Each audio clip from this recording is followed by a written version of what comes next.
Hello everyone and welcome back to our YouTube channel Skynova. আজকে আমরা করতে চলেছি আমাদের মাধ্যমিক 2026 এর জন্য যে আমাদের সাজেশন টেস্ট সিরিজ ছিল ফিজিক্যাল সায়েন্সের, তার দ্বিতীয় টেস্ট, যেখানে আমরা শেষ করব আমাদের পরিবেশের জন্য ভাবনা চ্যাপ্টারটা।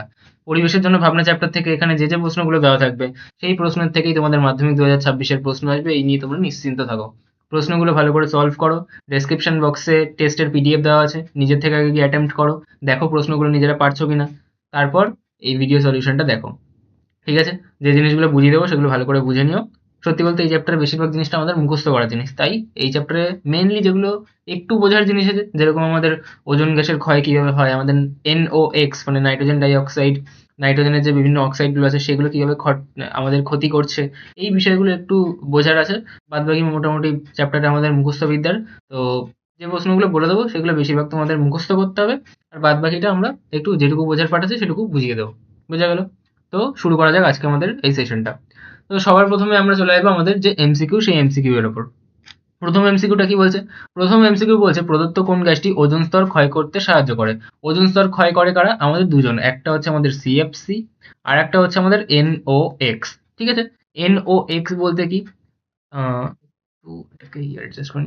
এনওএক্স মানে আমাদের এনও, আমাদের NO2, আমাদের N2O, এই তিনজন। ঠিক আছে? তাহলে এদের মধ্যে কে আছে এখানে? এখানে আছে কিন্তু আমাদের সিএফসি। বোঝা গেল? নেক্সট প্রশ্ন কি? নেক্সট প্রশ্ন আমাকে বলছে যে গ্রিন হাউস গ্যাস হিসেবে পৃথিবীর উষ্ণতা বৃদ্ধির জন্য কোন গ্যাসের অবদান সর্বাধিক, মানে কোন গ্যাস সব থেকে বেশি ক্ষয় করে? তা আমরা কি জানি? আমরা জানি যে আমাদের গ্রিন হাউস গ্যাস হিসেবে আমাদের সব থেকে বেশি ভূমিকা পালন করে কে? আমাদের CO2। ঠিক আছে? তারপর কে থাকে আমাদের? তারপর থাকে আমাদের সিএফসি। তারপর কে থাকে? না, সিএফসি না, আমাদের CH4 বা মিথেন। তারপর থাকে আমাদের সিএফসি। তারপর থাকে কে? তারপর থাকে আমাদের O3। তারপর থাকে আমাদের N2O। তারপর থাকে আমাদের জলীয় বাষ্প। ঠিক আছে? তাহলে এগুলো কি? এগুলো হচ্ছে আমাদের সব গ্রিন হাউস গ্যাসগুলো। তাহলে এই গ্রিন হাউস গ্যাসগুলোর মধ্যে সব থেকে বেশি কে করে? প্রায় 50% বা তার বেশি অবদান রাখে আমাদের CO2। ঠিক আছে? আচ্ছা, তারপর কি বলছে? তারপর বলছে সৌর বিকিরণের যে রশ্মি আমাদের গ্রিন হাউস এফেক্ট এর জন্য দায়ী, মানে এই গ্যাসগুলো কোন রশ্মির সাথে সম্পর্কিত? আমাদের অবলোহিত রশ্মির সাথে সম্পর্কিত। কারণ গ্রিন হাউস এফেক্ট বা গ্রিন হাউস গ্যাসগুলো কি করে? গ্রিন হাউস গ্যাসগুলো মহাজগৎ থেকে আসা যে অবলোহিত রশ্মি সেগুলোকে শোষণ করে। শোষণ করে কি করে? পৃথিবীকে উত্তপ্ত রাখে। তাহলে কোন উত্তরটা হবে এখানে? অবলোহিত রশ্মি। যদি কখনো আমাদের ওজোন গ্যাসের কথা আসে, তাহলে ওজোন ক্ষয় হলে তখন কোন রশ্মি পৃথিবীতে নেমে আসে? তখন অতিবেগুনি রশ্মি নেমে আসে। বা ওজোন স্তর কোন রশ্মিকে প্রতিহত করে? অতিবেগুনি রশ্মিকে। কিন্তু যদি কথাটা কখনো গ্রিন হাউস এফেক্টের সম্পর্কিত হয়, তাহলে সেটা কোন রশ্মি হবে? তাহলে সেটা হবে অবলোহিত রশ্মি। অবলোহিত রশ্মিকে আমরা ইংরেজিতে কি বলি? ইনফ্রারেড বা IR রশ্মি।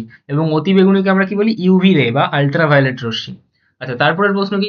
তারপরের প্রশ্ন বলছে সূর্যের অতিবেগুনি রশ্মি যে স্তরে শোষিত হয়। তাহলে অতিবেগুনি রশ্মি কোন স্তরে শোষিত হয় আমাদের?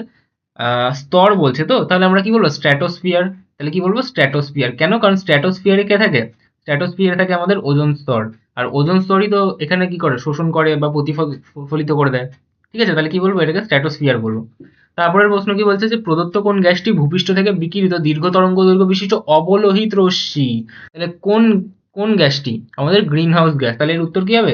এর উত্তর হবে আমাদের গ্রিন হাউস গ্যাস। ঠিক আছে? অবলোহিত রশ্মি দেখা মানেই কি? Green house gas. Green house গ্যাসের উদাহরণ কি? এই যে ওপরে সব উদাহরণ দিয়ে দিয়েছি। তাহলে আমরা লিখে দেবো যে গ্রিন হাউস গ্যাস যেরকম, বলে দুই একটা উদাহরণ দিয়ে দেবো। ঠিক আছে? তারপরের প্রশ্নের নাম কি বলছে? তারপর বলছে সিএফসি এর পূর্ণ নাম কি? সিএফসি এর পূর্ণ নাম কি? Chlorofluorocarbon. কি? Chlorofluorocarbon. ঠিক আছে? আর এর উদাহরণটা কি হবে? উদাহরণ কি হবে? আমরা ফ্রেয়নের ওখানে পড়েছিলাম, যেমন আমাদের CF3Cl। ঠিক আছে? আচ্ছা, তারপর কি বলছে? এমন একটি গ্যাসের নাম লেখো যেটি একটি গ্রিন হাউস গ্যাস এবং তা ওজোন স্তর ক্ষয়ের জন্য দায়ী। তাহলে আমরা এখান থেকে মেলাবো এমন কোন গ্যাসটা আছে যেটা আমাদের গ্রিন হাউস গ্যাসের মধ্যেও আছে এবং ওজোন ক্ষয়ের জন্য দায়ী। ওজোন ক্ষয়ের জন্য দায়ী এরা কে? সিএফসি আর NOx, যাদের মধ্যে NO, NO2 আর N2O পড়ছে।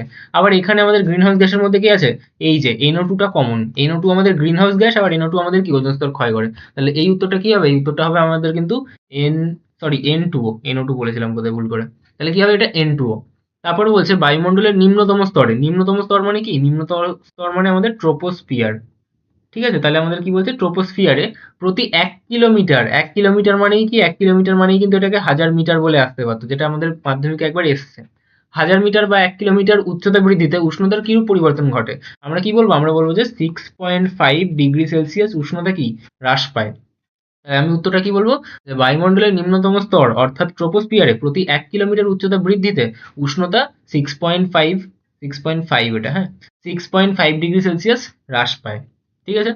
তারপর বলছে বায়ুমণ্ডলের সর্বোচ্চ স্তর কোনটা? সর্বোচ্চ স্তর কি? আমাদের যে টেক্সট বুক ভৌতবিজ্ঞানের, আমার কাছে দুটো টেক্সট বুক আছে, একটা হচ্ছে ছায়া, একটা হচ্ছে সিদ্ধান্ত রায়। দুটোতে কিন্তু আমাদের এক্সোস্ফিয়ার দেওয়া আছে শেষ স্তর হিসেবে, কি এক্সোস্ফিয়ার। কিন্তু আমরা কিন্তু জানি যে আমরা কিন্তু ম্যাগনেটোস্ফিয়ারও বলে থাকি, ম্যাগনেটোস্ফিয়ার। তাহলে হয় আমরা উত্তর দেবো ম্যাগনেটোস্ফিয়ার, আমাদের ভূগোল বইতে সম্ভবত এটা আপডেট হয়ে গেছে ম্যাগনেটোস্ফিয়ার, বা সহায়িকায় দেওয়া থাকে। তো আমরা দুটোই লিখে দেবো, এক্সোস্ফিয়ার ব্র্যাকেটে ম্যাগনেটোস্ফিয়ার বলে লিখে দেবো। ঠিক আছে? দুটো কিন্তু এক জিনিস না। এক্সোস্ফিয়ারের পরে আমরা ম্যাগনেটোস্ফিয়ারকে ধরি, কিন্তু আমাদের টেক্সট বুকে কিন্তু আমরা এক্সোস্ফিয়ার লাস্ট রয়েছে আমাদের। ঠিক আছে? ভৌতবিজ্ঞান টেক্সট বুকের কথা বলছি, ভূগোলেরটা যদি আমি জানি না, ভুলে গেছি। তারপর হচ্ছে অনেক বছর আগে পড়েছিলাম মাধ্যমিক। তারপর হচ্ছে বায়ুমণ্ডলের উষ্ণতা বৃদ্ধি করে এমন দুটি গ্যাসের নাম লেখো। বায়ুমণ্ডলের উষ্ণতা বৃদ্ধি করে, কারা বায়ুমণ্ডলের উষ্ণতা বৃদ্ধির জন্য দায়ী, বা পৃথিবীর উষ্ণতা বৃদ্ধির জন্য দায়ী, বা গ্লোবাল ওয়ার্মিং এর জন্য দায়ী? উষ্ণতা বৃদ্ধির মানে কি? আমাদের গ্লোবাল ওয়ার্মিং, গ্লোবাল ওয়ার্মিং বা বিশ্ব উষ্ণায়ন। তাহলে এর জন্য দায়ী কি? আমাদের গ্রিন হাউস গ্যাসটা। তাহলে গ্রিন হাউস গ্যাস এরকম দুটো গ্যাসের নাম বলতে বলছে, তাহলে আমি সবার প্রথমে CO2 লিখবো, তারপর কি আমাদের মিথেন লিখবো, তারপর কি বলছিলাম আমরা CFC লিখবো, তারপর আমাদের O3 লিখতে পারি, তারপর আমাদের N2O লিখতে পারি, তারপর আমাদের কি জলীয় বাষ্প লিখতে পারি। তাহলে এরা কারা? এরা হচ্ছে আমাদের গ্রিন হাউস গ্যাস। আর গ্রিন হাউস গ্যাসে কি করে? আমাদের বায়ুমণ্ডলের উষ্ণতা বৃদ্ধি করে। তারপর বলছে বায়ুমণ্ডলের কোন স্তরে মেরুজ্যোতি বা অরোরা দেখা যায়? কোন স্তর? এটা হচ্ছে আমাদের থার্মোস্ফিয়ার, থার্মোস্ফিয়ার। এবার এই থার্মোস্ফিয়ারের মধ্যে নিচের দিকে একটা অংশ থাকে, অংশটা কি আমাদের? আমাদের হচ্ছে আয়োনোস্ফিয়ার। তাহলে আমরা কিন্তু বলতে পারি যে থার্মোস্ফিয়ারের অন্তর্গত আয়োনোস্ফিয়ার স্তরে। ঠিক আছে? আচ্ছা, তারপরে কি বলছে? তারপর বলছে বায়ুমণ্ডলের শীতলতম স্তর কি? আমি পড়ানোর সময় বলেছিলাম আমার মেসো খুব ঠান্ডা মানুষ। তাহলে কি আমাদের মেসোস্ফিয়ার। তাহলে এটা কি হবে? এটার উত্তর হবে মেসোস্ফিয়ার। আমি বাংলায় এখানে লিখছি না, কারণ আমার বাংলা হাতের লেখাটা খুবই খারাপ। তোমরা জানো খুব ভালো করে যারা আমার ক্লাস করেছো। তারপর বলা হচ্ছে কি আন্তর্জাতিক স্পেস স্টেশন বা মহাকাশ কক্ষপথ আমাদের বায়ুমণ্ডলের কোন স্তরে অবস্থিত? কোন স্তরে? এটা কিন্তু আমাদের এক্সোস্ফিয়ার হবে। এটা কি হবে? এক্সোস্ফিয়ার। ঠিক আছে? এক্সোস্ফিয়ার। তারপর কি বলা হচ্ছে? ওজোন স্তর সূর্য থেকে আগত কোন রশ্মির ভূপৃষ্ঠে আপাতনকে প্রতিহত করে? ওজোন স্তরের কথা বলা আছে, তাই তো? ওজোন স্তর মানেই কে চলে আসবে খেলায়? তাহলে চলে আসবে আমাদের কোন রশ্মি বলেছে, তো তাহলে কি বলবো? আমাদের অতি বেগুনি রশ্মি। কি বলবো? অতি বেগুনি রশ্মি বা ইউভি রশ্মি। ঠিক আছে? তাহলে অতি বেগুনি রশ্মি বা ইউভি রে। ঠিক আছে? আর যদি আমরা কখনো বলতাম অবলোহিত রশ্মি, তাহলে খেলাটা কার চলে আসতো? তাহলে গ্রিন হাউস গ্যাসের চলে আসতো। ওজোন স্তরের সাথে সম্পর্কিত অতি বেগুনি রশ্মি, আর আমাদের গ্রিন হাউস গ্যাসের সাথে সম্পর্কিত অবলোহিত রশ্মি বা IR রশ্মি। তারপর বলছে বায়ুমণ্ডলে উপস্থিত এমন দুটো গ্যাসের নাম লেখো যেটির পরিমাণ বাড়লে বিশ্ব উষ্ণায়ন হবে। একই প্রশ্ন তো। এই যে উষ্ণতা বৃদ্ধি মানেই কি? আমাদের বিশ্ব উষ্ণায়ন। তাহলে কি হবে? গ্রিন হাউস গ্যাসগুলো, তার মানে এর উত্তর কি হবে? আবার সেই একই, আমাদের CO2 হতে পারে, আমাদের CFC হতে পারে, আমাদের CH4 হতে পারে, আমাদের O3 হতে পারে। মানে গ্রিন হাউস গ্যাসের নাম লিখতে হবে মোদ্দা কথা। আমি ইচ্ছা করে প্রশ্নগুলো এরকম এক জায়গাতে দিয়েছি যাতে আর কি আমাদের সব রকম প্রশ্নগুলোরই কি ভাষা পরিবর্তন হলে উত্তর তো একই, কিন্তু আমাদের সেটা প্র্যাকটিস হয়ে যায়। তারপরে কি বলছে? জীবাশ্ম জ্বালানির বিকল্প দুটো জ্বালানির উল্লেখ করো। এগুলো খুব ইজি কোয়েশ্চেন। কি কি বলতে পারি আমি জীবাশ্ম জ্বালানির বিকল্প? একটা হচ্ছে সৌরশক্তি বলতে পারি, জোয়ার ভাটা শক্তি বলতে পারি, ভূতাপ শক্তি বলতে পারি, আমরা বায়ু শক্তি বলতে পারি। ঠিক আছে? তাহলে আমি বলে দিই যে সৌরশক্তি, সৌরশক্তি, বায়ু শক্তি। ঠিক আছে? আমি শুধু সৌর বায়ু লিখলাম। তাহলে কি সৌরশক্তি, বায়ু শক্তি। তারপর বলছে কোলবেট থেকে কোন জ্বালানি গ্যাস আহরণ করা হয়? কোন? কোলবেট মিথেন নামেই আছে। তাহলে কি গ্যাস? আমাদের মিথেন গ্যাস। তাহলে কি হবে? CH4। তারপর বলছে কয়লা খনিতে জমে থাকা, একই প্রশ্ন, কয়লা খনির মিথেন। তাহলে কি বলবো আমরা? CH4 বা মিথেন। ঠিক আছে? তাহলে এর নাম কি? এর নাম হচ্ছে আমাদের মিথেন। আচ্ছা, তারপর কি? তারপর বলছে যোগাযোগ ব্যবস্থার অন্যতম এটা আমূল হবে। আমূল প্রয়োজন হিসেবে রেডিও বা বেতার তরঙ্গ প্রতিফলিত হয় কোন স্তর থেকে? আমাদের কিন্তু একই উত্তর, কি? আমাদের থার্মোস্ফিয়ার। কি?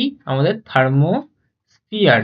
এবার এই থার্মোস্ফিয়ার অঞ্চলের মধ্যে একটা আয়োনোস্ফিয়ার অঞ্চল থাকে, সেই অঞ্চল থেকেই মূলত এটা প্রতিফলিত হয়। তাহলে বলতে পারি যে থার্মোস্ফিয়ারের অন্তর্গত আয়োনোস্ফিয়ার থেকে। তারপর বলছে বায়োগ্যাসের একটি ব্যবহার লেখো। বায়োগ্যাসের ব্যবহার আমরা পরে নিচের দিকে পড়ে নেবো, নিচে দেওয়া রয়েছে অলরেডি। ঠিক আছে? ওখানে ভালো করে লেখা আছে।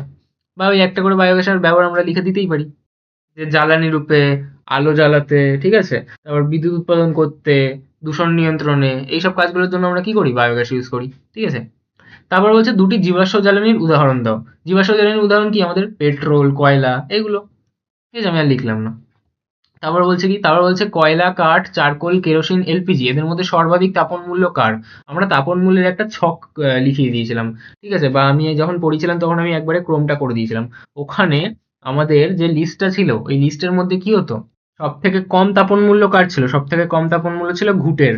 তারপর কার ছিল? তারপর ছিল বেশি ছিল কাঠের। কাঠের থেকে বেশি কার ছিল? কাঠের থেকে বেশি ছিল আমাদের কয়লার। কয়লার থেকে বেশি কার ছিল? কয়লার থেকে বেশি ছিল আমাদের অ্যালকোহলের। ঠিক আছে, অ্যালকোহলের থেকে বেশি কার ছিল? অ্যালকোহলের থেকে বেশি ছিল আমাদের চারকোল। ঠিক আছে, আমি ছকটা করিয়ে দিয়েছিলাম বা বইতেও তোমাদের রয়েছে। চারকোলের পর কাদের বেশি ছিল? চারকোলের পর ছিল আমাদের বায়োগ্যাসের ছিল। ঠিক আছে, তারপর কার ছিল? তাপ তাপন মূল্য বলেছে তো এটা? তাপন মূল্য। বায়োগ্যাসের পর কি ছিল? বায়োগ্যাসের পর ছিল আমাদের ডিজেল। ডিজেলের পর কি ছিল? ডিজেলের পর ছিল আমাদের কেরোসিন। কেরোসিনের পর কার ছিল? কেরোসিনের পর ছিল আমাদের পেট্রোল। পেট্রোলের পর কার ছিল? পেট্রোলের পর ছিল আমাদের প্রাকৃতিক গ্যাস। প্রাকৃতিক গ্যাসের থেকেও বেশি কার ছিল? আমাদের রান্নার গ্যাস বা এলপিজির। আর সব থেকে উৎকৃষ্ট জ্বালানি কি? আমাদের হাইড্রোজেন গ্যাস। ঠিক আছে, তাহলে সব থেকে উৎকৃষ্ট জ্বালানি আমাদের হাইড্রোজেন গ্যাস, তারপরে কিন্তু আমাদের এলপিজি থাকতো। তাহলে এই যে এলপিজি দেখবো সঙ্গে সঙ্গে উত্তর দিয়ে দেবো যে এটা আমাদের এলপিজি। ঠিক আছে, কারণ এলপিজি আমাদের দ্বিতীয় সব থেকে ভালো জ্বালানি, ঠিক আছে, আমাদের এই ছকে। তাহলে এর কিন্তু আমি ছকটা বলে দিয়েছিলাম, মানগুলো মনে রাখতে হবে না, কিন্তু এদের অর্ডারটা মনে রাখতে হবে যে কে বেশি কে কম। ছকটা যদি দু তিনবার দেখো এমনিই চোখে বসে যাবে যে কোনটা ওপরে ছিল কোনটা নিচে ছিল। তারপর তোমরা দেখলে তাহলে উত্তরটা বার করতে পারবে। তোমাদের কিন্তু মান জিজ্ঞাসা করবে না যে এলপিজি এর মান কত তাপন মূল্যের, তোমাকে জিজ্ঞাসা করবে যে এরকম তিনটে চারটে দিয়ে দেবে, দিয়ে বলবে যে এদের ক্রম লেখো, বা বলবে যে এদের মধ্যে কার তাপন মূল্য বেশি বা কাকে পুড়িয়ে বেশি তাপ পাবো, তার মানে এটাই তাপন মূল্য। ঠিক আছে, যদি প্রশ্নটা এরকম করতো যে এদেরকে পুড়িয়ে এদের মধ্যে থেকে সর্বাধিক তাপ পাবো কাকে পুড়িয়ে, তাহলে একই উত্তর আসতো কিন্তু।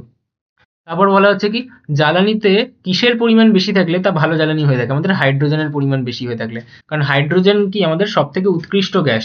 তার মানে যে জ্বালানির মধ্যে হাইড্রোজেন বেশি থাকবে তাহলে সেটা তত উৎকৃষ্ট জ্বালানি হবে। উৎকৃষ্ট মানে কি? ভালো জ্বালানি। তারপরের প্রশ্ন কি বলছে, একটি শক্তি উৎসের নাম লেখো যেটি স্থিতিশীল বৃদ্ধি ও উন্নয়নের জন্য ব্যবহৃত হয়। আমাদের সৌরশক্তি হতে পারে, আমাদের বায়ু শক্তি হতে পারে, তাহলে যে কোনো একটা লিখতে বলেছে আমি সৌরশক্তি লিখে দিলাম। ঠিক আছে, যা ঠান্ডা পড়েছে, এখন তাপন মূল্য বেশি দিয়ে আমাদেরকে আগুন জ্বালাতে হবে। তারপর কি বলছে, তারপর বলছে আমাদের ২ নম্বরের প্রশ্ন। ২ নম্বরের প্রশ্নের যদি আমি এখন ডিসকাস করতে যাই তাহলে অনেক টাইম চলে যাবে, কিন্তু এখন সময় কম আছে তাই আমি এগুলোর উত্তর অলরেডি লিখে এনেছি। তবু আমি অল্প করে আগে ডিসকাস করে দিচ্ছি। বায়ুমণ্ডলের কোন স্তরে কেন চাপ ও ঘনত্ব সর্বাধিক হয়? কোন স্তরে চাপ বেশি, চাপ ঘনত্ব সর্বাধিক হবে? আমাদের ট্রোপোস্ফিয়ারে। কেন? কারণ ট্রোপোস্ফিয়ারের মধ্যেই কি আমাদের বায়ুমণ্ডলের প্রায় ৭৫% ভর সীমিত। তাহলে এই যে এত পরিমাণ ভর নিচের দিকে আছে কেন? কারণ মাধ্যাকর্ষণ শক্তির প্রভাবে সমস্ত গ্যাসগুলো পৃথিবীর সর্বনিম্ন নিম্ন যে স্তর তার দিকে চলে এসছে। তাহলে এই যে এত পরিমাণ ভার রয়েছে, ভর বৃদ্ধি পেলেই কি হয়? ভর বৃদ্ধি পেলেই আমাদের চাপ বৃদ্ধি পাবে এবং ঘনত্ব বৃদ্ধি পাবে।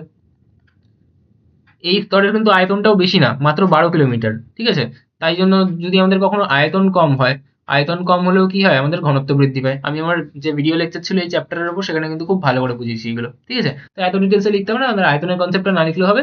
যেহেতু বেশিরভাগ গ্যাস আমাদের কি এই স্তরে থাকে, মানে ট্রোপোস্ফিয়ার স্তরে থাকে, তাই কি আমাদের চাপ এবং ঘনত্ব সর্বাধিক হয়। তাহলে এটাই হচ্ছে উত্তর। কোন স্তরে? তাহলে আমাদের ট্রোপোস্ফিয়ার স্তরে। তারপর বলছে বায়ুমণ্ডলের দ্বিতীয় নিম্নতম স্তর। দ্বিতীয় নিম্নতম স্তর কোনটা? আমাদের স্ট্র্যাটোস্ফিয়ার। ঠিক আছে, স্ট্র্যাটোস্ফিয়ারের বিস্তার লেখো। বিস্তার কত হয় আমাদের? বিস্তার মানে কোথা থেকে কত অবধি থাকছে? তাহলে ১২ থেকে ৪৫ কিলোমিটার বা ৫০ কিলোমিটার। আলাদা আলাদা বইতে আলাদা আলাদা দেওয়া রয়েছে। ঠিক আছে, তারপর বলছে এখানে উচ্চতা বৃদ্ধিতে চাপ ও উষ্ণতার কিরূপ পরিবর্তন ঘটে? তাহলে চাপ কি হয়? চাপ আমাদের তো যত আমি উপরের দিকে যাব সবসময় কি সেটা আমাদের কমতে থাকবে, কারণ যত উপরের দিকে যাব গ্যাসের পরিমাণ কমতে থাকবে। এবং উষ্ণতা কি হয়? উষ্ণতা কিন্তু বৃদ্ধি পায়। তারপরে কি বলা হচ্ছে, কোন স্তরকে কেন ক্ষুব্ধমণ্ডল বলা হয়? কোন স্তরকে বলা হয়? আমাদের ট্রোপোস্ফিয়ারকে বলা হয়। কেন? কারণ এখানে আমাদের মেঘ, ঝড় বৃষ্টি সমস্ত কিছু আছে, মানে সরি মেঘ আছে, ধূলিকণা আছে, তাই জন্য কি আমাদের ঝড় বৃষ্টি সমস্ত কিছু কি এখানেই হয়। তাই একে ক্ষুব্ধমণ্ডল বলে। আর শান্তমণ্ডল কাকে বলে? আমাদের স্ট্র্যাটোস্ফিয়ারকে বলে। স্ট্র্যাটোস্ফিয়ারকে কেন বলে? কারণ এখানে আমাদের কোনো ধূলিকণা, বায়ুকণা এইসব জিনিসগুলো নেই, মেঘ নেই, তাই কি ঝড় বৃষ্টিপাত কিছু হয় না, তাই একে শান্তমণ্ডল বলে। তারপর বলছে একটি জ্বালানির তাপন মূল্য বলতে কি বোঝায়? তাপন মূল্য মানে কি? ১ কেজি কোনো জ্বালানিকে পুড়িয়ে কতটা তাপ পাবো, সেটাকেই কি বলা হয়? আমাদের তাপন মূল্য। এর একক কি? একক যদি আমি এসআই একক বলি তাহলে কি বলবো? আমাদের জুল পার কেজি। আর যদি অন্যান্য একক বলি তাহলে কিলো জুল পার কেজি বা কিলো ক্যালোরি পার কেজি, এগুলো। তারপর হচ্ছে কোলবেড মিথেন কি, মিথেন অ্যারেট কি, এগুলো নিচের দিকে লেখা আছে, পড়ে নেবো। স্থিতিশীল উন্নয়ন কি? আমি এখন যে জ্বালানিগুলো আছে সেই জ্বালানিগুলোকে এমনভাবে ব্যবহার করবো যাতে পরবর্তী প্রজন্মও ব্যবহার করতে পারি। এটাই কি আমাদের মেনলি স্থিতিশীল উন্নয়ন। এর দুটোই পদক্ষেপ কি হবে, আমাদের জীবাশ্ম জ্বালানির ব্যবহার কমাবো, পুনর্নবীকরণযোগ্য শক্তির ব্যবহার বাড়াবো, এইগুলো হচ্ছে আমাদের কি এইসব। তারা বলছে বায়ুমণ্ডলের স্ট্র্যাটোস্ফিয়ার স্তরের গুরুত্ব লিখতে। স্ট্র্যাটোস্ফিয়ার স্তরে কি হয়, আমাদের ওজোন স্তর থাকে, তাহলে ওজোন স্তর যদি না থাকতো তাহলে কি হতো, বাইরে থেকে অবলোহিত রশ্মি সরি, হ্যাঁ, অবলোহিত কেন বলছি, অতিবেগুনি রশ্মি আসতো, অতিবেগুনি রশ্মি আসলে কি হতো, আমাদের ত্বকে ক্যান্সার দেখা দিত, ঠিক আছে, এইসব জিনিসগুলো হতো, হিমবাহ তাহলে কি হতো, না ওটা তো গ্রিন হাউস গ্যাসের মধ্যে হলো। তাহলে এটাই কি হচ্ছে আমাদের স্ট্র্যাটোস্ফিয়ার স্তরের গুরুত্ব। তাহলে মেইনলি আমি কি লিখতে হবে, ওজোন ক্ষয় হয়ে যেত, ওজোন ক্ষয় হলে কি কি হতো সেগুলো লিখতে হবে তাহলে আমাকে, ঠিক আছে। তারপরে আমাকে বলছে যে গ্রিন হাউসের প্রভাব কি, গ্রিন হাউস প্রভাব কি, আমাদের যে গ্রিন হাউস গ্যাসগুলো আছে তারা কি করে, আমাদের পৃথিবী থেকে বিকিরিত যে পৃথিবীতে আসার পর যে প্রতিফলিত রশ্মিগুলো হয়, অবলোহিত রশ্মি, সেগুলোকে কি করে, শোষণ করে, আর আবার প্রতিফলিত করে পৃথিবীর দিকে পাঠিয়ে দেয়। তাহলে কি হয়, পৃথিবীর উষ্ণতা বৃদ্ধি পায়। এই ঘটনাকে কি বলে, আমাদের গ্রিন হাউস প্রভাব বলে, ঠিক আছে। আর যদি বলে বিশ্ব উষ্ণায়ন, তাহলে কি বলবো, যে গ্রিন হাউস গ্যাসের পরিমাণ স্বাভাবিকের থেকে বেড়ে যাচ্ছে, তাই জন্য পৃথিবী স্বাভাবিকের থেকে বেশি উষ্ণ হয়ে যাচ্ছে, তাই কি হচ্ছে, বিশ্ব উষ্ণায়ন হচ্ছে। ফলাফল কি হবে, ফলাফল হবে আমাদের হিমবাহ গলে যাচ্ছে, তাহলে জলতল বৃদ্ধি পাচ্ছে, আবহাওয়া জলবায়ুর পরিবর্তন ঘটছে, এগুলো হচ্ছে আমাদের ফলাফল। তারপর বলছে আমাদের ফ্রিয়নের ভূমিকা লেখো, সিএফসির ভূমিকা লেখো, তাহলে কিন্তু আমাদের বিক্রিয়া অবশ্যই উল্লেখ করতে হবে। আমি ইচ্ছা করে লিখে দিয়েছি, কিন্তু পরীক্ষায় কিন্তু উল্লেখ করে দেবে না, তখনও কিন্তু মেনশন করতেই হবে। তাহলে এই বিক্রিয়াগুলো আমরা দেখবো। তারপর বলছে কোন স্থানে বায়ুর উষ্ণতার তারতম্যের কারণ হিসেবে উচ্চতার প্রভাব ব্যাখ্যা করতে। তাহলে আমরা এক একটা স্তরে কিরকম ভাবে আমাদের উচ্চতার সাথে সাথে, কি বলেছে এখানে, উষ্ণতা, হ্যাঁ, উচ্চতার সাথে সাথে উষ্ণতা কিভাবে পরিবর্তন হয় সেগুলো বলে দেবো। যে ট্রোপোস্ফিয়ারে আমাদের উচ্চতা বৃদ্ধি পেলে তাহলে উষ্ণতা হ্রাস পায়, স্ট্র্যাটোস্ফিয়ারে গেলে আবার বৃদ্ধি পায়, এগুলো দেখাতে হবে। তা বলছে গোবর গ্যাস কি, গোবর গ্যাস কি, আমাদের বায়োগ্যাসই তো, তাহলে বায়োগ্যাস কি সেটাই আমাকে এখানে বলতে হবে। মূল উৎস হিসেবে আমরা গোবরকে বলে দেবো। তারপর আমাকে বলছে কয়লা তাপন মূল্য 30,000 কিলোজুল পার কেজি। তাহলে এইটা কিন্তু খুব ইন্টারেস্টিং কোশ্চেন, যেটা আমি খুব ভালো করে বুঝিয়েছিলাম। যে কিলোজুল পার কেজি, তার মানে কি, তার মানে হচ্ছে এই যে এই পার কেজি, তার মানে কি 1 কেজি, তাহলে 1 কেজি যদি আমি কয়লাকে পোড়াই তাহলে পাবো কত, তাহলে আমি পাবো 30,000 কিলোজুল তাপ। তাহলে আমি কি উত্তরটা দেবো, আমি বলবো যে এটা বলতে বোঝায় যে 1 কেজি কয়লা পুড়িয়ে আমি 30,000 কিলোজুল তাপ পাবো। এটাই হচ্ছে আমাদের সোজা কথায় এর অর্থ, বোঝা গেল। তারপর বলছে কি আমাদের মিথেন হাইড্রেট থেকে মিথেন গ্যাস কিভাবে নিষ্কাশন করা হয়, কয়লা খনির মিথেন থেকে মিথেন গ্যাস কিভাবে নিষ্কাশন করা হয়, এগুলো থিওরিটিক্যাল প্রশ্ন, নিচে লেখা আছে বলে দিচ্ছি। জোয়ার ভাটা শক্তির সমস্যা কি, জোয়ারের সময় ভাটার সময় অনিয়মিত, তাহলে আমরা শক্তি পাবো, তার অপেক্ষায় বসে থাকতে হবে, তাহলে এইগুলোই হচ্ছে আমাদের সমস্যা। তারপরে এগুলোও কি আমাদের থিওরিটিক্যাল প্রশ্ন, নিচে উত্তর লেখা আছে, সেখান দিয়ে ডিসকাস করে দিচ্ছি যাতে টাইম বেঁচে যায়। তাহলে প্রথম প্রশ্ন আমাদের কি ছিল, যে বায়ুমণ্ডলের কোন স্তরে চাপ এবং ঘনত্ব সর্বাধিক হয়, কেন, কারণ আমাদের সর্বনিম্ন স্তর ট্রোপোস্ফিয়ারে বায়ুর চাপ এবং ঘনত্ব সর্বাধিক হয়, কারণ অভিকর্ষজ বলের টানে বায়ুমণ্ডলের গ্যাসীয় উপাদানগুলোর বেশিরভাগই প্রায় 75% ভূপৃষ্ঠের কাছাকাছি স্তরে অবস্থান করে, ঠিক আছে। তাহলে কি হয়, এরপরের স্তরগুলোতে প্রবল চাপ, এছাড়া কি হয়, এর উপরে তো আরো স্তরগুলো আছে, সেখানেও সামান্য পরিমাণে হলেও তো, কম পরিমাণে হলেও গ্যাসগুলো আছে, তারও একটা চাপ পড়ে। তাহলে কি হয়, এখানে বায়ু ঘন হয় এবং সংকুচিত অবস্থায় থাকে, এবং এর চাপ এবং ঘনত্ব কি হয়, সর্বাধিক হয়। তারপর বলছে কি বায়ুমণ্ডলের দ্বিতীয় নিম্নতম স্তর মানে স্ট্র্যাটোস্ফিয়ার স্তরের বিস্তৃতি লেখো, তাহলে 12 কিলোমিটার থেকে 45 কিলোমিটার বা 50 কিলোমিটার, যেরকম লিখবে, নাম্বার কাটবে না। তারপর বলছে এখানে উচ্চতা বৃদ্ধিতে চাপ ও উষ্ণতার কিরূপ পরিবর্তন ঘটে। তাহলে আমি কি বললাম, যে চাপ আমাদের ক্রমাগত হ্রাস পায়, এবং চাপ যতই উপরের দিকে যাবে সবসময়ই হ্রাস পাবে, ঠিক আছে। উষ্ণতা কি হবে, আমাদের বৃদ্ধি পাবে, ট্রোপোস্ফিয়ারে কি হয়, কমে যায়, আর স্ট্র্যাটোস্ফিয়ারে কি হবে, বৃদ্ধি পাবে। তারপর কি বলা আছে, কোন স্তরকে ক্ষুব্ধমণ্ডল বলে, ট্রোপোস্ফিয়ারকে, কেন, কারণ এখানে ধূলিকণা, জলীয় বাষ্প, মেঘ এইসব থাকে, যার ফলে ঝড় বৃষ্টি এসব হয়, নানা প্রাকৃতিক দুর্যোগ ঘটে। কিন্তু শান্তমণ্ডল কাকে বলবো, স্ট্র্যাটোস্ফিয়ারকে, কেন, কারণ এখানে আমাদের মেঘ, জলীয় বাষ্প এইসব নেই, তাহলে কি হয়, এখানে ঝড় বৃষ্টি হয় না, আবহাওয়া অত্যন্ত শান্ত থাকে, তাই এখানে কি বলা হয় আমাদের শান্তমণ্ডল। এর জন্য কিন্তু একটা ইম্পর্টেন্ট প্রশ্ন, যে জেট প্লেনগুলো কিন্তু তাই জন্য এখান থেকে যাতায়াত করে, তাহলে এটা কিন্তু একটা ইম্পর্টেন্ট প্রশ্ন, যে জেট প্লেন কোন স্তর থেকে যাতায়াত করে, আমাদের কিন্তু শান্তমণ্ডল বা স্ট্র্যাটোস্ফিয়ার দিয়ে যাতায়াত করে। এটা কিন্তু খুব ইম্পর্টেন্ট, এবার কিন্তু আসার চান্স রয়েছে।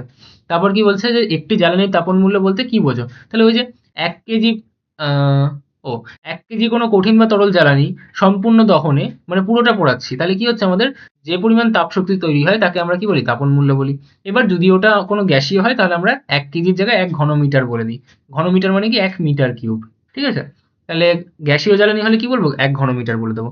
এর একক তাহলে কি, এর একক আমরা বলতে পারি আমাদের ব্যবহারিক একক যেগুলো, কিলো জুল পার কেজি বা কিলো ক্যালোরি পার গ্রাম।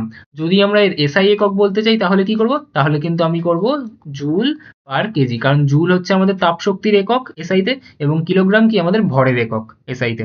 তারপর বলছে কি আমাদের কোলবেড মিথেন। কোলবেড মিথেন মানে কি আমাদের কয়লা খনির যে যখন তৈরি হচ্ছিল তখন কি হচ্ছিল, কয়লার যে বিভিন্ন স্তর, সেই কয়লার পিঠে কি হয়, অধিশোষিত হয়ে যায় আমাদের মিথেন গ্যাস। ওই যে মিথেন গ্যাসটা আমাদের অধিশোষিত হয়ে যাচ্ছে, এখানে এই যে অধিশোষিত লেখা আছে, অধিশোষিত হয়ে যাচ্ছে, তাকেই আমরা কি বলছি, কয়লা খনির মিথেন বা কোলবেড মিথেন। একে প্রাকৃতিক গ্যাস হিসেবে কি আমরা ব্যবহার করতে পারি। তাহলে এটাই হচ্ছে আমাদের কোলবেড মিথেন। তারপর আমাকে বলছে মিথেন হাইড্রেট কি। মিথেন হাইড্রেট হলো এক প্রকারের কিলাস, যেটা কি বরফের মতো দেখতে লাগে। তাহলে এটা একটা কঠিন, এখানে এটা কি হবে, এটা 23H2, CH4.23H2, 4CH4, যেখানে জলীয় বরফের খাঁচার মতো অণুর মধ্যে মিথেন অণু আটকে থাকে। তার মানে এটা একটা কেলাস সদৃশ বা একটা নেটওয়ার্কের মতো আহ, অংশ, যার মধ্যে কি হয়, মানে মলিকিউল, যার মধ্যে কি হয়, আমাদের যে মিথেন অণুগুলো আছে সেগুলো ট্র্যাপড অবস্থায় থাকে। ঠিক আছে, এর রাসায়নিক সংকেত কি আমাদের 4CH4.23H2O, বা আমি যদি 23 কে ভাগ করি তাহলে আই গেস 7.6 আসে, একবার দেখে নিও। তাহলে H2O, ঠিক আছে, 23 কে 4 দিয়ে ভাগ করে নাও, যেটা আসবে সেটা এখানে বসিয়ে দেবে। ঠিক আছে, তারপর একে দেখতে অনেকটা বরফের মতো হয়, তাই একে কি বলে, আগুনে বরফ বা ফায়ার আইস। এটাও কিন্তু ইম্পর্টেন্ট যে আগুনে বরফ বা ফায়ার আইস কাকে বলে, অথবা আগুনে বরফ বা ফায়ার আইসের সংকেত লেখো, তাহলে কিন্তু আমরা এটাই লিখবো, 4CH4.23H2O। ঠিক আছে, এটা ভাগটা কিন্তু করে চেক করে নিই একবার। 23 কে 4 দিয়ে ভাগ করবে ক্যালকুলেটরে, কত আসবে সেটা বসিয়ে দেবে। তারপর আমাকে বলছে স্থিতিশীল উন্নয়ন কাকে বলে, এর দুটো পদক্ষেপ। স্থিতিশীল উন্নয়ন কি, আমাদের যে উন্নয়ন প্রক্রিয়ায় বর্তমান প্রজন্মের প্রয়োজন মেটানোর পাশাপাশি ভবিষ্যৎ প্রজন্মের সম্পদ ও পরিবেশ সুরক্ষিত রাখার পরিকল্পনা করব। তাহলে মেন জিনিস কিন্তু এটা, যে আমাদের ফিউচার জেনারেশন যারা আসছে তাদের জন্য যেন আমাদের সম্পদটা পুরোপুরি নিঃশেষ না হয়ে যায়, তার পরিকল্পনা করে রাখা। দুটো পদক্ষেপ কি, আমরা জীবাশ্ম জ্বালানি ব্যবহার কমিয়ে দেবো, সৌরশক্তি বায়ু শক্তির মতো পুনর্নবীকরণযোগ্য শক্তি, মানে যেটা কোনোদিন ফুরবে না, তার ব্যবহারটা বাড়িয়ে দেবো। প্রাকৃতিক সম্পদের অপচয় রোধ করব, পরিবেশ দূষণ নিয়ন্ত্রণ করব। তাহলে এগুলোই হচ্ছে আমাদের বিভিন্ন উপায়। তারপর বলছে কি বায়ুমণ্ডলের স্ট্র্যাটোস্ফিয়ার স্তরের গুরুত্ব এবং অবদান লেখো। তাহলে এখানে আমাদের মেন কি থাকে, আমাদের ওজোন স্তর, মানে O3 স্তর, সেটা বর্তমান। এই ওজোন স্তর কি করে, সূর্য থেকে আসা ক্ষতিকারক অতিবেগুনি রশ্মি বা ইউভি রশ্মিকে শোষণ করে নেয়, যেটার কারণে কি হয়, আমাদের জীবজগৎ ক্যান্সার, অন্যান্য মারণ ব্যাধি রোগ থেকে রক্ষা পায়। এছাড়া এই স্তর শান্ত থাকার জন্য এখানে জেট বিমান কিন্তু আমরা চলাচলে সুবিধা হয়। ঠিক আছে, এটা কিন্তু খুব ইম্পর্টেন্ট প্রশ্ন, যে জেট প্লেন কোথা দিয়ে চলে, আমাদের স্ট্র্যাটোস্ফিয়ার অঞ্চল থেকে চলে। তারপর বলছে আমাদের গ্রিন হাউস প্রভাব কি। গ্রিন হাউস প্রভাব কি, আমাদের বায়ুমণ্ডলে উপস্থিত যে আমাদের কার্বন ডাই অক্সাইড, মিথেন, তারপর আর কি কি বলেছি আমি, আমি বলেছি আমাদের CFC, তারপর আমাদের O3, তারপর আমাদের জলীয় বাষ্প, এগুলো। তাহলে এই সকল যে গ্রিন হাউস গ্যাস, সেগুলো কি হয়, সূর্য থেকে আসা যে ক্ষুদ্র তরঙ্গের আলো রশ্মি, সেগুলোকে প্রবেশ করতে দেয়, কিন্তু পৃথিবী থেকে প্রতিফলিত যে দীর্ঘ তরঙ্গের অবলোহিত রশ্মি, আমাদের অবলোহিত রশ্মির কিন্তু তরঙ্গ দৈর্ঘ্য বড় হয়। ঠিক আছে, তাহলে যে দীর্ঘ তরঙ্গ দৈর্ঘ্যের অবলোহিত রশ্মি, তাকে কিন্তু মহাজগতে ফিরে যেতে দেয় না, ওখান থেকে আবার রিফ্লেক্ট ব্যাক করে, মানে আবার প্রতিফলিত করে পৃথিবীর দিকে পাঠিয়ে দেয়। তাহলে কি হয়, ওগুলো যখন পৃথিবীতে আবার ফিরে আসছে, তাহলে পৃথিবীর সেই তাপটা শোষণ করে পৃথিবী কি উত্তপ্ত হয়, তাতে পৃথিবীর একটা স্বাভাবিক তাপমাত্রা বজায় থাকে এবং বায়ুমণ্ডল উত্তপ্ত হয়। এই প্রক্রিয়াকেই আমরা কি বলি, গ্রিন হাউস প্রভাব। এবার যেই আমাদের গ্রিন হাউস প্রভাবটা আমাদের বেশি হয়ে যাবে, গ্রিন হাউস গ্যাসের পরিমাণ বেড়ে যাচ্ছে, তাহলে বেশি পরিমাণে পাঠিয়ে দিচ্ছে, পৃথিবীর উষ্ণতা বেশি হয়ে যাচ্ছে, তখনই তাহলে কি হবে, আমাদের বিশ্ব উষ্ণায়ন। তাহলে বিশ্ব উষ্ণায়নে কি বলবো, যে গ্রিন হাউস গ্যাসগুলোর পরিমাণ যদি বৃদ্ধি হয়ে যায়, তাহলে পৃথিবীর গড় উষ্ণতা অস্বাভাবিকভাবে বেড়ে যাবে। এই ঘটনাকে আমরা বলি বিশ্ব উষ্ণায়ন, যেটা অলরেডি হচ্ছে। তাহলে হলে কি হয়, মেরু অঞ্চলের বরফ গলে যায়, গললে কি হবে, আমাদের সমুদ্রের জলস্তর ক্রমাগত বেড়েই চলেছে। ঠিক আছে, তাহলে কি হবে, বন্যা হবে, বন্যা হবে। ঠিক আছে, কোথাও খরা হবে, এরকম প্রাকৃতিক বিপর্যয় বেড়ে যাবে। ঠিক আছে, আবহাওয়া জলবায়ুর পরিবর্তন ঘটবে। ঠিক আছে, বিভিন্ন প্রজাতি বিলুপ্ত হবে, এই জিনিসগুলো ঘটবে। তারপর কি বলছে, তারপর বলছে আমাদের ওজোন স্তরের ক্ষয়কার্যে ফ্রেয়ন, ফ্রেয়ন মানে কি আমাদের CFC, তার ভূমিকা দেখো। তাহলে এর ভূমিকা যখন আমাকে লিখতে হবে, তখন সবসময় কিন্তু আমাকে বিক্রিয়া দেখাতে হবে। আর CFC যখন বিক্রিয়া করে, তখন কিন্তু আমাদের মেন কালপ্রিটটা কে তৈরি হয়, আমাদের সক্রিয় ক্লোরিন পরমাণু, যাকে কিন্তু আমরা ব্র্যাকেটে লিখে দেবো যে Cl স্টার বা Cl ডট দিয়ে চিহ্নিত করি। ঠিক আছে, তো আমরা কি করব, আমরা এখন বিক্রিয়াটা লিখে দেবো, ওটার থেকে কিন্তু আমাদের মেন নাম্বার। তাহলে আমরা একটা ফ্রেয়ন নিই, যেরকম আমাদের CF3Cl। এইবার এর উপর যখন আমাদের সূর্যালোক এসে পড়বে না, সূর্যালোককে আমরা দেখাই কি এইচ নিউ হিসেবে। ঠিক আছে, এইচ নিউ মানে আমাদের এনার্জি। অ্যাকচুয়ালি একটা ফর্মুলা হয় E = H নিউ অথবা Hc/λ। তাহলে এখানে এইচ নিউ মানে কি, আমাদের সূর্যালোকের যে রশ্মিগুলো আছে তার যে এনার্জি, তাকে ডিনোট করছে। ঠিক আছে, তাই এখানে এইচ নিউ লেখা মানে কি, সূর্যালোক। তার মানে সূর্যালোকের উপস্থিতিতে আমাদের এই যে ফ্রেয়ন গুলো আছে সেগুলো বিয়োজিত হয়। বিয়োজিত হলে কি তৈরি করে, আমাদের CF3, এখানে সিটা কিন্তু আমাদের সক্রিয় থাকবে, তার সাথেও কি তৈরি করে, আমাদের সক্রিয় ক্লোরিন পরমাণুটা তৈরি করে। ঠিক আছে, এটার নামই কি, এটার নামই কিন্তু আমাদের সক্রিয় ক্লোরিন পরমাণু। এই যে সিএল আমাদের যেটা সক্রিয়, ও কি করে, ও ওজনের সাথে যুক্ত হয়ে যায়। তাহলে ওজন যে অণু রয়েছে, O3 মানে কি আমাদের ওজন অণু, তার সাথে কি করে এই যে সক্রিয় ক্লোরিন পরমাণু সেটা যুক্ত হয়। যুক্ত হলে কি করে, ও ওজনকে ভেঙে অক্সিজেন করে দেয় এবং নিজের সাথে একটা অক্সিজেনকে যুক্ত করে নেয়। ঠিক আছে? এইবার এই যে আবার এ তৈরি হলো না, ও আবার কিন্তু আমাদের O3 এর সাথে আবার যুক্ত হতে পারে। তাহলে ClO, তার সাথে কিন্তু এর মাথায় এই স্টারটা রয়েছে অলরেডি। তাহলে এ কি করবে, আবার এই যে একটা ও তিনটে ও, তার মানে চারটে ও, ওটা দিয়ে না আবার অক্সিজেন তৈরি করে দেয়। তাহলে 2O2 তৈরি হয়ে যাবে। 2O2 মানেই চারটে অক্সিজেন হয়ে গেল। আর সাথে কিন্তু আবার ক্লোরিনটা বেরিয়ে যায়। এখান থেকে ওটা তো চলে যাচ্ছিল এর সাথে, তিনটে একটা চারটে, তাহলে 2O2। আর এখানে সিএলটা পড়ে রইলো, তাহলে সিএলটা আলাদা হয়ে পড়ে রইলো। এটা সিএল মনে হচ্ছে না, ডি মনে হচ্ছে। ঠিক আছে? তাহলে কি পড়ে রইলো আমাদের, আবার সিএল পরমাণু তৈরি হলো। তাহলে এটা কি, এটা তো সেই আমাদের সক্রিয় ক্লোরিন পরমাণু। তার মানে এ কিন্তু আবার তৈরি হলো, তাহলে আবার কাউকে গিয়ে ক্ষয় করবে। তাহলে এই জন্য কিন্তু এ খুবই ডেঞ্জারাস। একটা সিএল সক্রিয় পরমাণু যদি কখনো তৈরি হয়, তাহলে সে কিন্তু অনেক পরিমাণে কি একটা চেন রিয়াকশনের মতো করে কি আমাদের ওজোন স্তরকে ধ্বংস করতেই থাকবে। তাই আমাদের সিএফসি কিন্তু সব থেকে বেশি ক্ষতিকারক। যদি আমাদেরকে কখনো বলে যে আমাদের ওজোন স্তর ক্ষয়ের জন্য সব থেকে বেশি দায়ী কে, তাহলে কিন্তু আমরা সিএফসি বলবো। ওজোন স্তর ক্ষয়ের জন্য সর্বাধিক দায়ী কি, সিএফসি। আর যদি গ্রিন হাউস এফেক্টের জন্য সর্বাধিক দায়ী বলে, তাহলে কিন্তু আমরা CO2 বলবো। তাহলে সিএফসি কি, আমাদের ম্যাক্সিমাম ওজোন ক্ষয় করে। আর CO2 যদি আমি কখনো বলি, তাহলে ওটা কি, ওটা কিন্তু আমাদের ম্যাক্সিমাম গ্রিন হাউস এফেক্ট করে বা বিশ্ব উষ্ণায়নের জন্য দায়ী। ঠিক আছে? গ্রিন হাউস গ্যাসের এফেক্টের জন্য কিন্তু ম্যাক্সিমাম। এরপরে আমাকে বলছে যে ওজোন স্তরের ক্ষয়কার্যে NOx মানে নাইট্রোজেনের অক্সাইডের ভূমিকা লিখতে।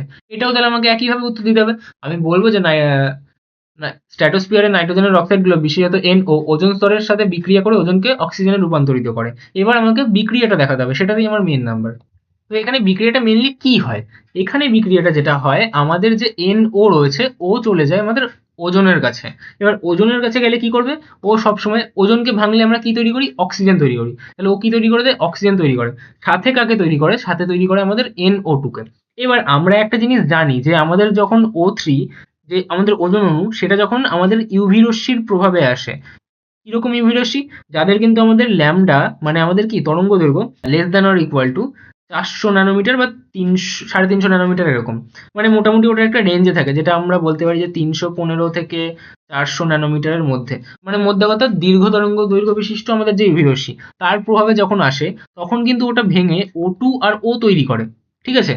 এই ওটাকে অনেকে এরকম বক্স দিয়ে দেখায়। ঠিক আছে? আগেকার দিনে জাইমন অক্সিজেনের একটা ধারণা ছিল, তার জন্য মেইনলি আমরা এরকম বক্স দেখাতাম। এখন বক্সটা না দেখালেও চলে। ঠিক আছে? তো আমরা এখানে এই ওটাকে কি বলবো, এই ওটাকে আমরা মেইনলি বলবো আমাদের অক্সিজেন পরমাণু। এটাকে কি বলবো, এটাকে বলবো আমাদের অক্সিজেন পরমাণু। তোমরা যখন লিখবে তোমরা বাংলায় লিখবে। তাহলে কি বলবো, অক্সিজেন পরমাণু। আর এটাকে কি বলবো, এটাকে বলবো অক্সিজেন অণু। আর এটাকে আমাদের, এটা হচ্ছে আমাদের ওজোন অণু। এইবার এটা আমি কেন করতে গেলাম, কারণ এই যে অক্সিজেন পরমাণু আছে না, ও আবার এই NO2 এর সাথে খেলে। কি করে খেলে, ও কি করে, আমাদের যে NO2 রয়েছে, ওই NO2 এর সাথে এসে যুক্ত হয়ে যায়। এবার এখানে দুটো অক্সিজেন, আর এখানে কি একটা অক্সিজেন। ও কি করে, ও ঠিক না কেমন রিপ্লেস টাইপের হয়ে যায়। তাহলে এখানে একটা অক্সিজেন চলে যায়, আর এদিক থেকে অক্সিজেন বেরিয়ে যায়। ঠিক আছে? অক্সিজেন তো আবার বেরিয়ে যাচ্ছে, কি আমাদের এটা অক্সিজেন অণু। ঠিক আছে? কিন্তু সমস্যাটা কি, সমস্যা হচ্ছে আবার NO তৈরি হয়ে গেল। তাহলে এই NO কি করবে, আবার ওজনের সাথে যাবে, ওজনের সাথে গিয়ে কি করবে, আবার অক্সিজেন তৈরি করবে, NO2 তৈরি করবে। মানে এটা চলতেই থাকবে, চলতেই থাকবে। আবার NO2 তৈরি হবে, আবার তাহলে কি ও এরকম ভাবে যে অক্সিজেন গুলো বেরোচ্ছে, তার সাথে গিয়ে আবার এরকম ওজন ক্ষয় করবে। তাহলে এইভাবে কিন্তু আমাদের ক্ষয়টা হয়। তাহলে আমরা প্রথম বিক্রিয়া দেখাবো এটা, দ্বিতীয় বিক্রিয়া দেখাবো এটা, তৃতীয় বিক্রিয়া দেখাবো এটা। যদি কেউ চাও এই বিক্রিয়াটাকে স্কিপ করতে পারো, শুধু তার এখানে লিখে দিতে হবে যে এই ওটা কোত্থেকে আসে। তাহলে লিখতে হবে যে ইউভি রশ্মির প্রভাবে, ইউভি রশ্মির প্রভাবে উৎপন্ন, বা ইউভি রশ্মির প্রভাবে ওজোন বিয়োজনে উৎপন্ন, ওজোন বিয়োজনে উৎপন্ন, এরকম ভাবে লিখে দিতে হবে, তাহলেও হবে। এই 2 নম্বর লাইনটা আমরা চাইলে স্কিপ করতে পারি। ঠিক আছে? আচ্ছা, তারপরের প্রশ্ন কি, তারপরের প্রশ্ন আমাকে বলছে যে আমাদের যে কোনো স্থানে বায়ুর উষ্ণতার তারতম্যের কারণ হিসেবে উচ্চতার প্রভাবটা বলতে বলছে। তাহলে সেটা আমরা কি করে বলবো, আমরা বলি যে সাধারণ নিয়ম অনুযায়ী প্রতি 1 কিলোমিটার উচ্চতা বৃদ্ধিতে বায়ুমণ্ডলের উষ্ণতা প্রায় 6.4 ডিগ্রি সেলসিয়াস হারে কি আমাদের হ্রাস পায়। ঠিক আছে? আচ্ছা, এবার কারণ ভূপৃষ্ঠ সংলগ্ন বায়ু পৃথিবী থেকে কি বিকিরিত হয়ে বেশি তাপে উত্তপ্ত হয়, কিন্তু উচ্চতা যত বাড়ে তত কি আমাদের বায়ুর ঘনত্ব এবং কণা কি কম থাকে, তাই কি আমাদের তাপ ধারণ ক্ষমতাটা কমে যায়। এই কারণে কি হয়, সমভূমি অপেক্ষা পাহাড়ের চূড়ায় কি হয়, আমাদের উষ্ণতাটা কম থাকে। এছাড়াও কিন্তু আমরা একটা জিনিস মেনশন করে দেবো যে আমাদের ট্রোপোস্ফিয়ারে এটা হয় যে যত আমি উচ্চতা বৃদ্ধি পাচ্ছে তত কি হচ্ছে, আমাদের উষ্ণতা হ্রাস পাচ্ছে। আমরা কি বলবো, যে ট্রোপোস্ফিয়ারে উচ্চতা বৃদ্ধি পায় তখন কি হয়, আমাদের উষ্ণতা হ্রাস পায়, যেটার পরিমাণ এটা যে 6.4 ডিগ্রি সেলসিয়াস হারে আমাদের হ্রাস পাচ্ছে। কিন্তু এটাই আবার স্ট্র্যাটোস্ফিয়ারে গিয়ে কি হয়, আমাদের উষ্ণতা বৃদ্ধি পেয়ে যায়। আবার আমাদের মেসোস্ফিয়ারে অন্যরকম হবে। তাহলে ওই যে স্তরের একটা বিন্যাসগুলো করিয়েছিলাম না আমি আমার লেকচারে, সেইগুলো আমরা লিখে দেবো চাইলে, তাহলে কিন্তু আমাদের উত্তরটা বেটার হয়। ঠিক আছে, কারণ আমাদের আলাদা আলাদা স্তরে আলাদা আলাদা রকম প্রভাব পড়ে, তো সেটাকে আমরা মেনশন করে দিলে সেটা ভালো হয়। তারপর বলছে গোবর গ্যাস কি। গোবর গ্যাস কি, আমাদের আমাদের মেইনলি আমরা গোবরটাকে ব্যবহার করছি করে এক রকমের বায়োগ্যাস তৈরি করছি। সেই বায়োগ্যাসটাকে আমরা কি নাম দিচ্ছি, গোবর গ্যাস, কারণ আমরা মেইনলি গোবর থেকে তৈরি করছি। তাহলে গরু বা গৃহপালিত পশুর মল এবং অন্যান্য পচনশীল জৈব পদার্থকে মিথানোজেনিক ব্যাকটেরিয়া, এটা কিন্তু ইম্পর্টেন্ট যে কোন ব্যাকটেরিয়া গুলোর প্রভাবে আমাদের বায়োগ্যাস তৈরি হয়, মিথানোজেনিক ব্যাকটেরিয়া। তাহলে এখান থেকে কিন্তু একটা শর্ট কোশ্চেন আসতে পারে যে আমাদের কোন ব্যাকটেরিয়া, মিথানোজেনিক ব্যাকটেরিয়া, তাদের সাহায্যে কি হয়, তাদের অবাধ পচন ঘটলে মানে অ্যানঅ্যারোবিক রেসপিরেশন ঘটলে তখন যে আমাদের পচনটা ঘটে, তখন যে গ্যাসীয় মিশ্রণ তৈরি হয়, সেই গ্যাসীয় মিশ্রণকে আমরা কি বলি, গোবর গ্যাস বা বায়োগ্যাস। এর প্রধান উপাদান কি, প্রধান উপাদান কিন্তু মিথেন। তাহলে এটাও একটা কোশ্চেন, আমাদের বায়োগ্যাসের প্রধান উপাদান কি, আমাদের মিথেন। এবং আমাদের বায়োগ্যাসটা তৈরি করার জন্য কোন ব্যাকটেরিয়া দায়ী, সেটা হচ্ছে আমাদের মিথেনোজেনিক ব্যাকটেরিয়া। তারপর বলছে কয়লার তাপন মূল্য, এটা তো বুঝিয়ে দিলাম যে 1 কেজি কয়লাকে তাহলে সম্পূর্ণ পোড়ালে কি হবে, এত কেজি তাপ শক্তি পাবো, সিম্পল। তারপর বলছে মিথেন গ্যাস থেকে মিথেন হাইড্রেট থেকে মিথেন গ্যাস কিভাবে নিষ্কাশন করা হয়। দুটো, একটা হচ্ছে আমাদের চাপ হ্রাস করবো আর উষ্ণতা বৃদ্ধি করবো। তাহলে চাপ হ্রাস করলে কি হবে, যে মিথেন হাইড্রেট গুলো আছে সেগুলো বিয়োজিত হয়ে কি হবে, মিথেন গ্যাসটা মুক্ত হতে পারবে। ঠিক আছে, এবার উষ্ণতা বৃদ্ধি করলে কি হবে, গরম জল বা স্টিম আমরা যদি ইনজেক্ট করি তাহলে কি হয়, উষ্ণতাটা বাড়িয়ে দেওয়া হবে। বাড়িয়ে দিলে কি হবে, ওই যে হাইড্রেট কাঠামোগুলো আছে, কারণ ওই যে বললাম না এটা কাঠামোর মধ্যে থাকে, তাহলে ওখান থেকে কি হবে, আমাদের মিথেন গ্যাসটা বেরিয়ে আসতে পারবে। তাহলে এই দুটো পদ্ধতিতে আমরা কি করতে পারি, আমাদের মিথেন নিষ্কাশন করতে পারি। তারপর আমাকে বলছে যে কয়লা খনির মিথেন বা কোল বেন্ট মিথেন থেকে আমরা মিথেন গ্যাস কি করে পাবো। তাহলে ওখানে আমরা কি করি, ওখানে আমরা কয়লা খনিতে একটা কি করি, কূপ খনন করি। কূপ খনন করে কি করি, আমরা জল পাম্প করি। জল পাম্প করলে কি হবে, ওটা বেরোতে পারবে। কি হয় তাহলে, আমাদের যদি জলটা আমরা পাম্প করে বের করে নিই তাহলে কি হয়, আমাদের চাপটা কমে যায়।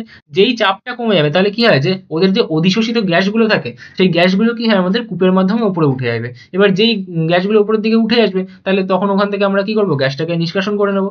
এই পদ্ধতিকে আমরা কি বলি, ডি ওয়াটারিং পদ্ধতি। ঠিক আছে, বের করে নেওয়া হচ্ছে, নিষ্কাশন করা হচ্ছে, তাই কি বলা হয়, ডি। ডি ডি মানে নিষ্কাশন করে আনা বা বের করে আনা, তাই ডি ওয়াটারিং। তারপর বলা হচ্ছে জোয়ার ভাটা শক্তির সমস্যা কি। এই কেন্দ্র নির্মাণ অত্যন্ত ব্যয়বহুল, অনেকটা ব্যয়বহুল হবে, বেশিরভাগ প্ল্যান্ট তৈরি করাই আমাদের কি ব্যয়বহুল হয়। তারপর সব স্থানে জোয়ার ভাটার তীব্রতা সমান নয়, তাই সর্বত্র কেন্দ্র স্থাপন করা যাবে না। দিনরাত সবসময় বিদ্যুৎ উৎপাদন করা সম্ভব না, কারণ জোয়ার ভাটার সময়ই আমরা এটা ব্যবহার করতে পারি। সামুদ্রিক বাস্তুতন্ত্রে বিভিন্ন বিঘ্ন ঘটতে পারে। ঠিক আছে, তাহলে এগুলো গেল আমাদের প্রশ্ন। এরপর আমাকে জিজ্ঞাসা করছে যে সৌরশক্তি ও বায়ু শক্তিকে পুনর্নবীকরণযোগ্য শক্তি হিসেবে স্থিতিশীল উন্নয়নের ধারণায় কিভাবে ব্যবহার করা সম্ভব।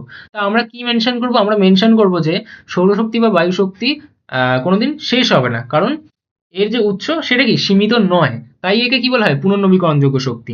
তাহলে স্থিতিশীল উন্নয়নের প্রধান লক্ষ্য হলো পরিবেশ দূষণ না করে বা একদম মিনিমাল করে শক্তির দীর্ঘস্থায়ী যোগান নিশ্চিত করা। এক্ষেত্রে সৌরশক্তি এবং বায়ু শক্তি অত্যন্ত গুরুত্বপূর্ণ ভূমিকা পালন করতে পারে। যেরকম আমরা সৌরশক্তি কিভাবে ব্যবহার করতে পারি, আমরা সৌর বিদ্যুতের জন্য ব্যবহার করতে পারি, আমরা সৌর তাপীয় যন্ত্রের জন্য ব্যবহার করতে পারি, মানে যেটাকে আমরা কি সোলার হিটার বলি। তাহলে সোলার ফটোভোল্টাইক কোষ ব্যবহার করে সূর্যের আলোকে সরাসরি বিদ্যুতে রূপান্তরিত করতে পারি আমরা। আবার আমরা হিটার হিসেবে কি করতে পারি, solar cooker, solar water heater ইত্যাদি ব্যবহার করে রান্নার কাজ বা জল গরম করার কাজ কি করতে পারি। তাহলে আমাদের কি হবে, এলপিজি বা কয়লা এইসবের কি আমাদের নির্ভরতা কমে যাবে। তাহলে জীবাশ্ম জ্বালানির পরিমাণ কমে গেল, বরং আমি এই জ্বালানির পরিমাণ ব্যবহার করলাম, আর এটাতে তো আমাদের দূষণ হচ্ছে না। তাহলে কি হচ্ছে, আমাদের একটা পুনর্নবীকরণযোগ্য শক্তি হিসেবে এটা উত্থাপিত হলো। তারপর এটা সম্পূর্ণ দূষণমুক্ত এবং এর উৎস কি অফুরন্ত, কারণ এর উৎস কি আমাদের সৌরশক্তি। তারপর আমাকে বলা হচ্ছে কি, যে সৌরশক্তি বলতে সূর্য থেকে আসা আলো এবং তাপ। তারপর বলছে আমাদের বায়ু শক্তির ব্যবহার। বায়ু শক্তি কি, উচ্চ গতিসম্পন্ন বায়ুকে কাজে লাগিয়ে আমরা উইন্ড মিল বা বায়ু কলের সাহায্যে যে টারবাইনটা ঘোরাচ্ছি, টারবাইন ঘোরালে কি হয়, আমাদের বিদ্যুৎ শক্তি উৎপন্ন হয়। তাহলে এই পদ্ধতিটা কোথায় বেশি কার্যকর, আমাদের উপকূলীয় বা পাহাড়ি অঞ্চলে খুব কার্যকর। বায়ু শক্তি ব্যবহারের ফলে কি হয়, আমাদের কার্বন ডাই অক্সাইড নির্গমন হয় না, যার ফলে কি হচ্ছে, আমাদের কার্বন ডাই অক্সাইড এক প্রকারের গ্রিন হাউস গ্যাস, সেটা যদি না উৎপন্ন হয় তাহলে কি হবে, আমাদের বিশ্ব উষ্ণায়ন রোধে সাহায্য করবে। উপসংহার আমি তাহলে শেষে কি বলতে পারি এক লাইনে? জীবাশ্ম জ্বালানি ফুরিয়ে যাওয়ার আগেই বিকল্প হিসেবে এই পুনর্নবীকরণযোগ্য শক্তিগুলোকে বাণিজ্যিকভাবে আরো সহজলভ্য যদি আমরা করতে পারি, তাহলে কি হবে, আমাদের স্থিতিশীল উন্নয়ন ত্বরান্বিত হবে। সেটাই আমাকে বলেছিল যে কিভাবে হবে সেটা আমাকে মেনশন করতে। তাই এভাবে গুছিয়ে যদি উত্তর লিখি তাহলে কিন্তু আমাদের নাম্বার হয়ে যাবে। তারপর লাস্ট কোয়েশ্চেন ছিল না আমাদের, যা সেটা টাইপ করা হয়নি। লাস্ট কোয়েশ্চেনটা আমাদের সম্ভবত ছিল যে বায়োগ্যাস, বায়োমাস, এগুলোর, হ্যাঁ, বায়োগ্যাস, বায়োমাস, বায়োফুয়েল সম্পর্কে লেখো। তা আমাদের এইগুলো কি জিনিস ছিল? আমাদের যে কৃষির বিভিন্ন বর্জ্য পদার্থগুলো, আমাদের পচা যে আখের ছিবড়া, গাছপালা, ভুসি, তারপর শাকসবজি, ফলমূলের খোসা, তারপর বিভিন্ন কচুরিপানা, বিভিন্ন প্রাণীর মলমূত্র, গোবর ইত্যাদির যে দেহাবশেষগুলো আছে, এই যে বর্জ্য পদার্থগুলো, এগুলোকেই একসাথে আমরা কি বলি? বায়োমাস বলি। এইবার এই যে বায়োমাসকে ব্যবহার করে যে রাসায়নিক শক্তি তৈরি করি, তাকে আমরা কি বলি? বায়োমাস শক্তি। এইবার এই যে বায়োমাস, সেই বায়োমাসকে আমরা কি করি? বায়ুর অনুপস্থিতিতে, মানে অ্যানঅ্যারোবিক স্টেটে, তখন কি হয়? মিথানোজেনিক ব্যাকটেরিয়া দ্বারা ওগুলো বিয়োজিত করা হয়। বিয়োজিত হলে কি হবে? জটিল জৈব রাসায়নিক প্রক্রিয়ায় এক প্রকারের গ্যাসীয় মিশ্রণ তৈরি হবে, যেটা একটু আগে লেখা ছিল এক জায়গায়। তাহলে এই যে গ্যাসীয় মিশ্রণটা তৈরি হচ্ছে, এই গ্যাসীয় মিশ্রণকে আমরা কি বলি? যে জৈব গ্যাস বা বায়োগ্যাস। এবার এর প্রধান উপাদান তাহলে কি? এর প্রধান উপাদান তাহলে আমাদের মিথেন। তাছাড়া কি থাকে? তার মধ্যে আমাদের সামান্য পরিমাণে H2S থাকে, কার্বন ডাই অক্সাইড থাকে, জলীয় বাষ্প থাকে, ইত্যাদি থাকে। ঠিক আছে? বায়োগ্যাস উৎপাদনের জন্য সবথেকে যে বেশি কাঁচামালটা ব্যবহার করা হয় সেটা কি? সেটাই হচ্ছে আমাদের গোবর। তাই জন্য একে কি বলা হয়? গোবর গ্যাস বলা হয়। যেটা আমরা ওই গোবর গ্যাস পড়ানোর সময় বললাম। তাহলে গোবর গ্যাস বললেও আমি কিন্তু একই সংজ্ঞা দেবো। আবার আমি যদি কখনো বায়োগ্যাস বলি তাহলেও কিন্তু একই সংজ্ঞা দেবো। কারণ বায়োগ্যাস যেটা, তার অন্যতম মূল উপাদান কিন্তু আমাদের গোবর। তাই বায়োগ্যাসকেই আমরা গোবর গ্যাস বলে থাকি। ঠিক আছে? ওই জন্য এই যে প্ল্যান্টটা, সেই প্ল্যান্টটাকে আমরা অনেক সময় গোবর গ্যাস প্ল্যান্ট বলি অথবা বায়োগ্যাস প্ল্যান্ট বলে থাকি। ঠিক আছে? এইবার প্রশ্ন হচ্ছে আমাদের বায়োফুয়েলটা কি? বায়োফুয়েল কি? আমাদের এই যে বায়োমাস, সেই বায়োমাস থেকে উৎপন্ন যে জ্বালানি তাকেই আমরা বলি বায়োফুয়েল। এটা কিরকম? একটা পুনর্নবীকরণযোগ্য শক্তি, যেটা আমাদের কঠিন হতে পারে, তরল হতে পারে, গ্যাসীয় হতে পারে। ঠিক আছে? আমি আমার ভিডিওতে ভালো করে বলেছিলাম। যদি কারোর দরকার থাকে ওই নোটসটা, তাহলে তারা ওই নোটসটাকে রেফার করতে পারো, অথবা তোমাদের বইতে এগুলো দেওয়া রয়েছে, সেখান থেকেও ভালো করে পড়তে পারো। সো এগুলোই ছিল আমাদের এই সেশনের মূল জিনিস। আজকের মতো এই সেশন এখানেই শেষ হয়ে যাবে। এরপর আমরা নিয়ে আসবো নেক্সট সেশন, সম্ভবত আমাদের এই সিরিজে তাপের ঘটনাসমূহ চ্যাপ্টারের উপর, যেখানে আমরা তাপের ঘটনাসমূহের টেস্ট একটা পেপার দেবো। যে পেপারে যে কটা কোয়েশ্চেন থাকবে তার মধ্যে থেকে পরীক্ষায় প্রশ্ন আসবে। ঠিক আছে? তো ভালো করে নিজের পড়াশোনা চালিয়ে যাও, এই সিরিজগুলোকে ভালো করে ফলো করো, যে কোয়েশ্চেনগুলো দেওয়া হচ্ছে সেই কোয়েশ্চেনগুলো ভালো করে রপ্ত করো, কারণ পরীক্ষার হলে কিন্তু তোমরা এই প্রশ্নগুলোই কমন পাবে। উত্তর কমন পাবে কি পাবে না সেটা কিন্তু তোমার উপর ডিপেন্ড করছে। আমি এটুকু বলে দিতে পারি যে তোমরা যদি ভালো করে এই সিরিজগুলো ফলো করো, যে প্রশ্নগুলো দেওয়া আছে সেই প্রশ্নগুলো করো, তাহলে প্রশ্ন 100% কমন পাবে। উত্তর কমন পাবে কিনা সেটা তোমার উপর ডিপেন্ড করছে। তাই ভালো করে পড়ো। Thank you for attending this session. আবার নেক্সট কোনো সেশনে দেখা হবে। ঠিক আছে?